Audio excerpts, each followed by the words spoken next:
Hello everyone! This is my first solo travel ngayong taon at pinili kong bisitahin ng Albay dahil hindi pa ako nakakapunta.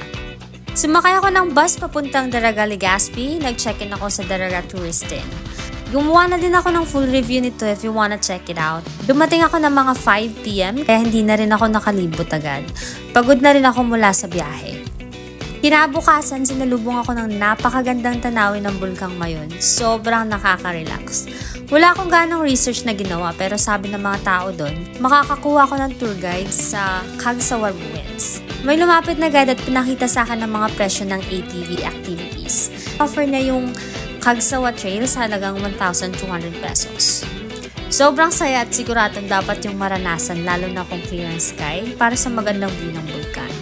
Pagtapos kumuha ako ng guide para dalhin ako sa iba pang tourist spots sa Albay sa halagang 2,000 pesos. Unang stop namin ay ang Hoveliar Underground River. Wala akong dalang ekstrang damit kaya hindi ako lumangoy pero nag-enjoy ako sa tanawin. Our second stop was Kitinday Green Hills. Medyo maulap na ang tuktok ng Mayon pero maganda pa rin ang view ng hills. Mainit sa taas kaya I recommend na pumunta dito sa hapon. Sumunod ang Huyup-Huyupan Cave. Sa loob ng kuweba, ramdam mong natural na hangin kaya tinatawag itong Huyup-Huyupan. Marami akong natutunan tungkol sa kasaysayan ng cave. Para sa mas detalyadong kwento, tingnan ang video link sa comment section. Pagkatapos, pumunta kami sa Sumnang Lake kung saan kami nag-late lunch.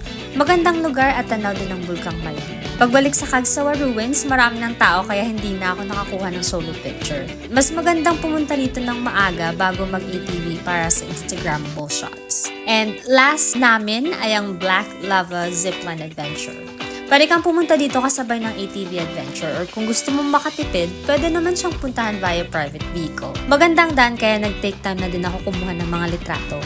Kahit maulap pa rin ang langit, enjoy pa rin ang zipline. Kung plano nyo gawin ang itinerary ko, I listed the spots on the screen and I recommend na ganitong order ng tour ang gawin nyo.